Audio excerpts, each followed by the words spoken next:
여러분, 부부가 결혼해서 함께 살아간다고 해서 처음부터 마음이 맞던가요? 아니죠. 맞으면 다행인데 맞기가 힘들어요. 그래서 이런 비유를 쓰지 않습니까? 이렇게 예, 안 맞아도 이렇게 안 맞을 수 있을까? 로또처럼 안 맞아도 이렇게 안 맞아요. 그죠? 그래서 좋든 싫든 서로 맞춰가는 게 부부인 것 같습니다. 죽을 때까지인 것 같죠? 맞추는 게. 그래서 부딪히고 서로 의견, 서로 생각 차이가 있기 때문에 서로 인정하는 순간이 반드시 필요합니다. 근데 이게요, 가정뿐만 아니라 교회에서도 마찬가지입니다. 우리가 함께 살아가는 이 교회 공동체 안에도 서로 모양이 틀리고 성별도 틀리고 다 틀려요.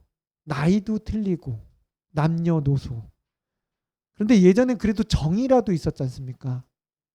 근데 요즘은 어떻습니까?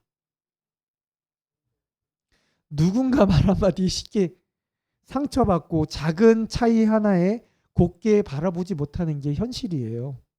선을 그어요. 너는 나랑 달러? 너는 이제 땡이야. 땡이야. 그전엔 정의라도 있을까? 에휴, 미운정, 고운정이라고 얘기했지만 요즘은 서로 세우기보다는 낮추거나 혹은 선을 긋거나 혹은 비교하는 게 현실입니다. 물론 주은혜 교회가 그렇다는 건 아니에요. 많은 대부분의 교회들이 좀 예전보다는 정이 많이 없어요. 그래서 현실은 공동체가 사랑의 연합인데 마치 불편한 동고처럼 느껴진다는 것이죠. 그래서 오늘 로마서 15장은요, 이 근본적인 문제에 대해서 우리에게 답을 주고 있는 거예요. 그리스도인의 공동체는 어떻게 해야 되는가? 어떻게 해야지 이 교회가 더욱 든든히 세워져 나아갈 것인가? 계속 이제 바울에 관해서 아침에도 나누었지만 저녁에도 이제 로마 교회에도 문제가 없는 데가 없는 것 같아요. 초대교회에도 문제가 있었듯이 고린도 교회에도 문제가 있었지만 로마 교회에도 문제가 많았어요. 우상에 바쳐진 고기 똑같죠. 안식일 준수 문제, 신앙의 자유에 대한 해석 문제. 나니 이게 맞다. 너 아니다. 이게 맞다. 이게 교회를 위한 거야. 이런 문제들이 지금의 교회랑 마찬가지로 똑같이 있었습니다. 그래서 특히 이방인 출신의 그리스도인 그리고 유대인 출신의 성도. 그러니까 유대인 출신의 성도는 율법을 많이 따르잖아요. 그래서 그 사람들은 좀 약한 자라고 여기서 비유하고 있어요. 그리고 이방인들은 좀 어때요? 처음부터 믿던 사람이 아니기 때문에 대담해요. 그래서 강한 자라고 비유를 합니다. 근데 이들 사이가 서로 합해지려면 어떻겠습니까? 갈등을 겪습니다. 약한 자와 강한 자는 항상 갈등의 중심에 있지 않습니까? 그래서 이들에게 그러면 서로 참아라, 인내하라 그러면 좋겠지만 그렇게 바울은 수동적인 인내를 요구하지는 않습니다. 적극적인 사랑, 적극적인 자기 희생을 하나님의 영광을 위한 삶으로 살아가는 연합으로 나아가자고 권면하는 거예요. 내가 희생하고 내가 좀 더 사랑하고 참으면요 폭발해요. 그죠? 참다 이권사 김권사 그러잖아요. 어? 내가 언제 그런 말 했어? 하지만 이게 바울은요 사랑으로 덮으라는 겁니다. 그래 내가 좀 더 사랑해야지. 그래 내가 좀 더 희생해야지. 그래서 지금 옆에 분하고 같이 사시는 거 아닙니까? 맞죠? 내가 좀 더 하면 되는데, 내가 좀 더 사랑하면 되는데. 그래서 오늘 이 말씀을 통해 우리 공동체 안에 하나 되기 위해서 우리가 무엇을 해놨는지 나누는데요. 먼저 1절 말씀, 오늘 본문 말씀인데 함께 읽겠습니다. 믿음이 강한 우리는 마땅히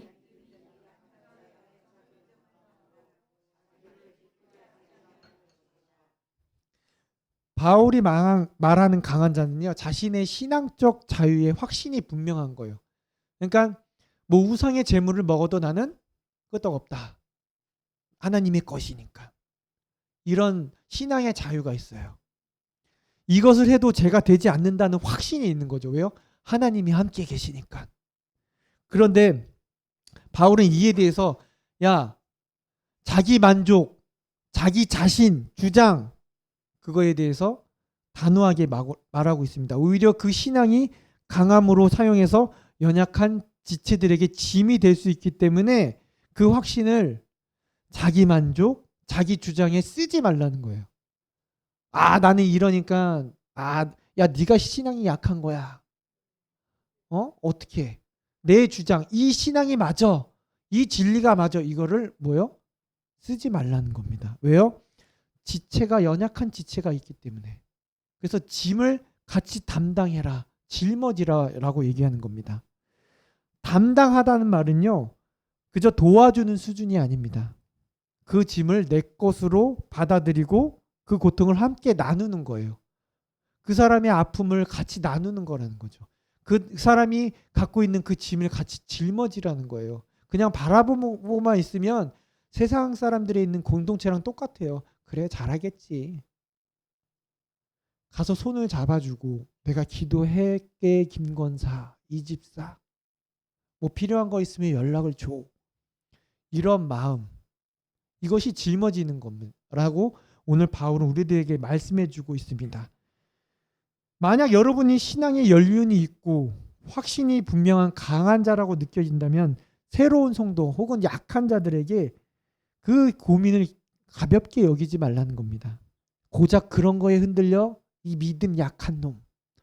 아니, 저희도 흔들 때가 있어요. 저도 그렇듯이 그런 거 작은 거 하나에 시험 들 때가 있다라는 거예요. 저 사람이 저렇게 말하네. 저런 행동을 하네. 별것도 아닌 저거에. 고작 이거에 우리 또한 넘어질 수 있기 때문에 내 기준에서 자유할지라도 그게 덕이 안 된다면 어떻게 해요? 내 자유를 내려놓는 겁니다. 저럴 수도 있는 거야. 그래. 이것이 배려예요. 이것이 공동체 안에 있는 함께 선을 이루어 나아가는 겁니다. 저 또 그러네. 이 집사 또 저래 또 저래 이렇게 얘기하시는 게 아니라 서로 그거에 대해서 안타까워하고 공유할 수 있는 마음을 나눌 수 있는 선을 배려를 베풀라는 겁니다. 가정에서도 마찬가지입니다. 배우자, 자녀가 좀 영적으로나 정서적으로 약한 시기가 있어요. 힘들 때. 왜 가장은 힘들어도 말을 못 하잖아요. 말을 하십니까? 남자분들이 몇 분 안 계시는데 힘들어요. 힘들 때 말도 못 하는데 그거에 대해서 나의 강한 기준, 남편이 돼서 기둥이 돼놓고선 그렇게 힘들다 그러면 돼 이렇게 말하시면 안 됩니다. 음매기주거합니다. 그들의 약점을 탓하기보다는요. 조용히 기도의 짐을 함께 지는 겁니다. 그것이 바로 이웃의 짐을 짊어지는 모습이에요. 여보 힘내. 기도할게. 그런 말 하셨습니까? 해보신 적 있으세요? 가까울수록 이거를 가까운 분들일수록 하면요. 이웃들에게 할 수 있습니다. 내가 제일 가까운 내 남편, 내 아내를 위해서 이런 말 한마디 못하는데 다른 사람이요? 너무 가식적이지 않습니까?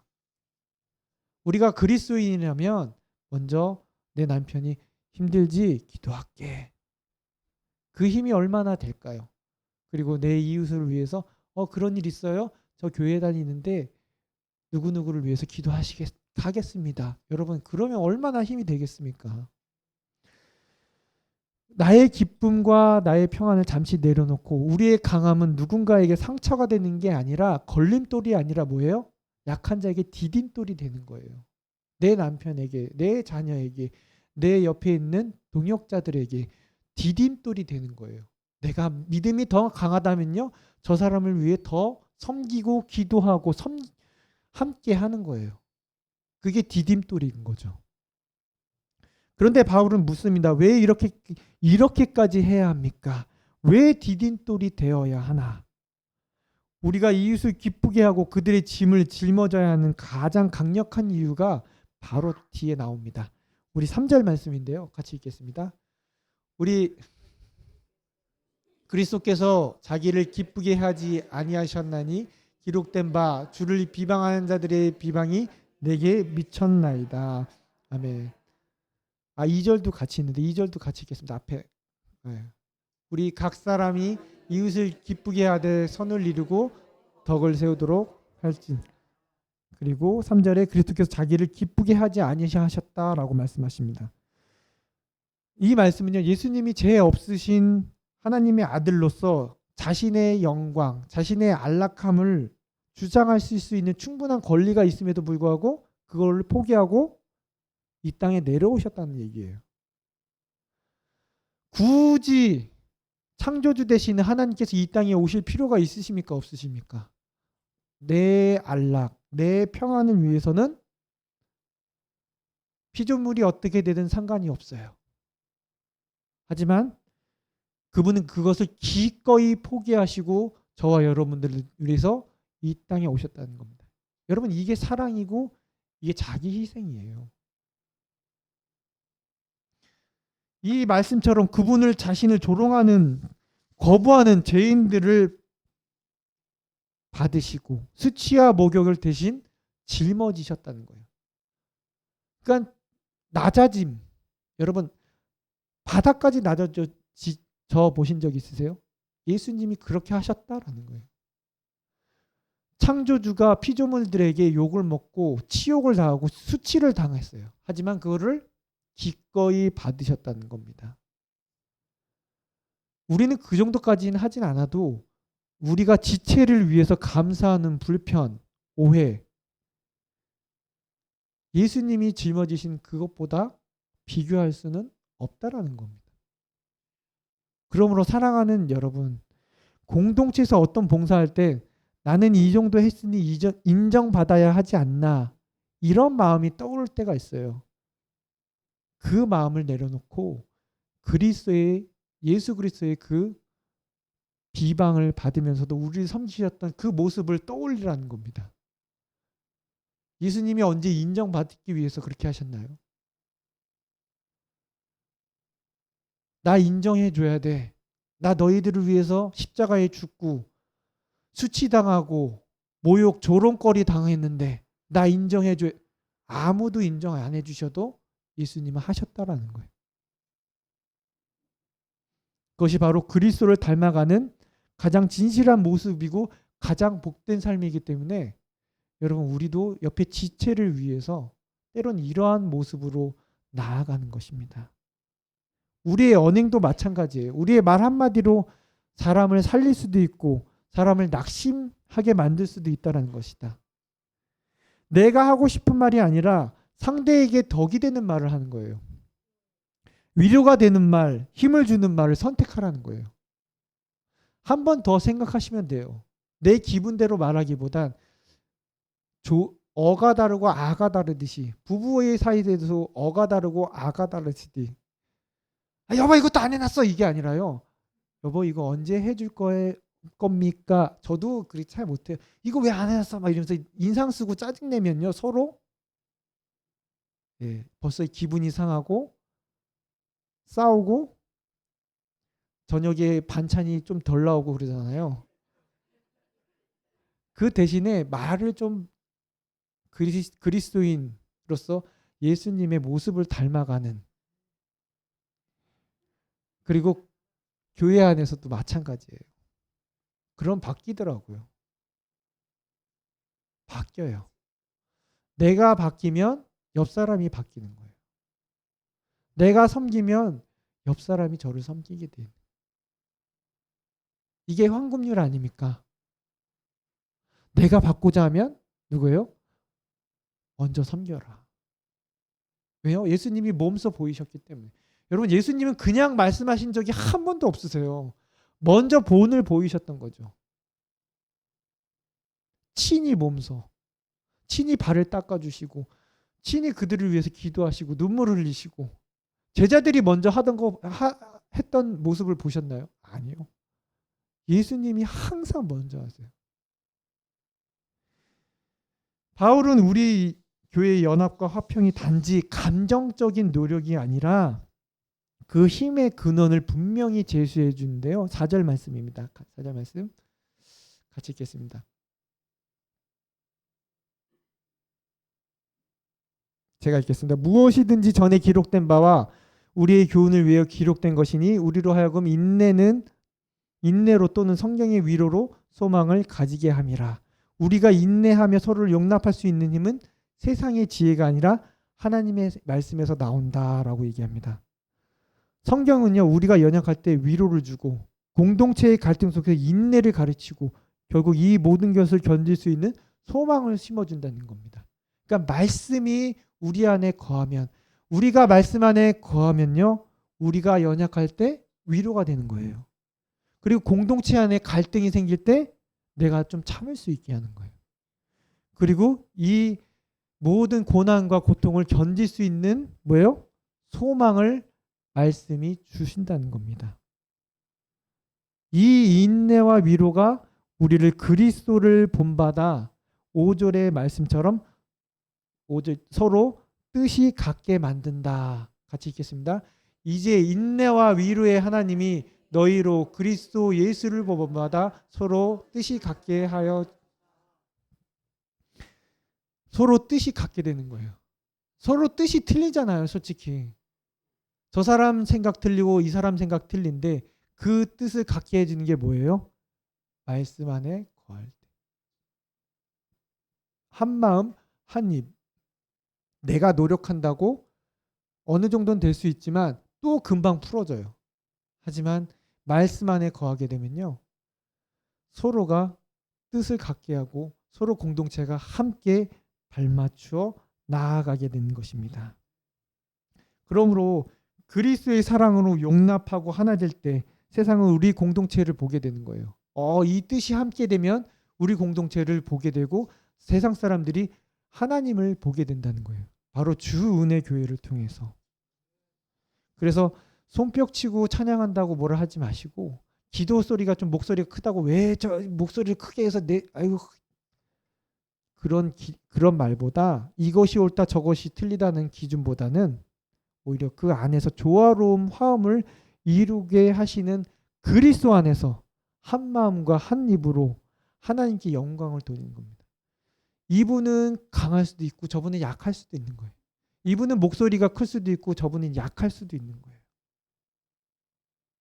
저는요, 권사님들을, 연세 드신 권사님, 장로님들을 사랑합니다. 항상 그 자리에 계세요. 그렇다고 젊으신 지사님을 사랑하지 않는다는 얘기는 아니에요. 근데 우리 권사님들을 항상 보면요, 그 자리에 늘 계세요. 그래서 이 늙은이는 뒷방에 계시면 안 돼요. 항상 그 자리에서 교회를 위해 기도해 주셔야 됩니다. 저는 그래서 권사님의 사역이 따로 있고 젊은 집사님 권사님들의 사역이 따로 있다고 봐요. 이게 공동체로서 연합해 가는 모습입니다. 서로의 모양이 다르고 모습이 다르고 사용되는 바가 틀리다는 거예요. 그래서 나아가서 서로 받으라라고 명명합니다. 용납하라는 거예요. 조금 다를 뿐이지 서로를 용납해야 되는 거예요. 주님께서는 우리의 모든 연약함과 허물을 아시면서도 우리를 받아주셨기 때문에, 우리의 허물을 받아주셨지 않습니까? 우리에게 먼저 손을 내밀어 용서해 주셨지 않습니까? 우리는 다 똑같은데 하나님 보시기에는요, 저나 여러분들이랑 똑같은 겁니다. 다른 게 하나도 없어요. 똑같은 죄인인데, 부족한 자인데, 그런데 하나님께서는 용납해 주신 겁니다. 그렇기 때문에 내 옆에 있는 분들을, 내 자녀를, 내 남편을, 내 아내를 용납하고 받아들여야 되는 겁니다. 그렇다면 마지막으로 이 모든 아름다운 연합을 가능케 하는 힘의 근원은 무엇일까요? 13절 말씀인데요. 13절 말씀 읽겠습니다. 소망의 하나님이 모든 기쁨과 평강을 믿음 안에서 너희에게 충만하게 하사 성령의 능력으로 소망이 넘치게 하시기를 원하노라. 소망의 하나님이 모든 기쁨, 평강, 믿음 안에서 너에게 충만케 하사 성령의 능력으로 소망이 넘치게 하신답니다.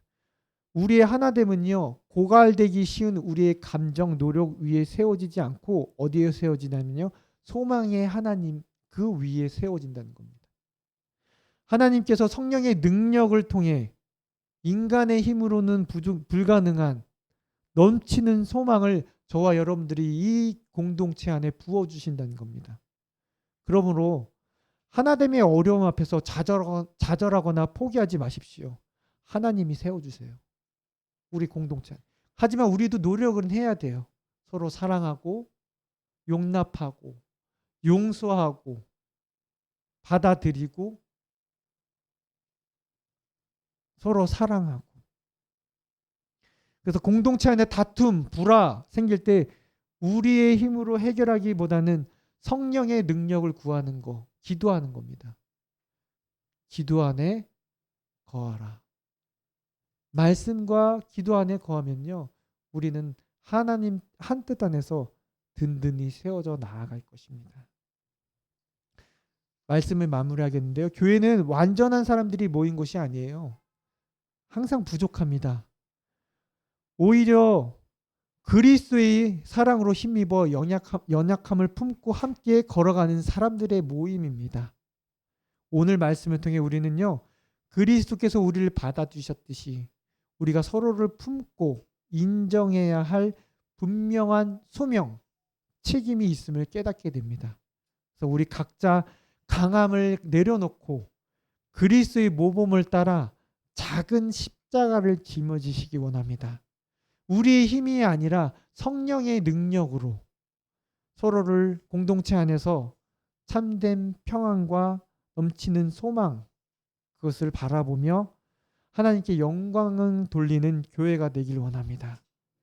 그러므로 연약한 지체를 향한 따뜻한 손길, 희생적인 언어를 신청함으로 우리 교회가 하나됨에 힘써 이루는 저와 여러분들이 되길 원합니다. 이 시간 우리 말씀을 생각하시면서 기도하시겠는데요. 우리 먼저 교회를 위해서 기도하시길 원합니다. 우리 교회가 더욱더 하나 되기 위해서 서로를 용납하고 사랑하길 원합니다.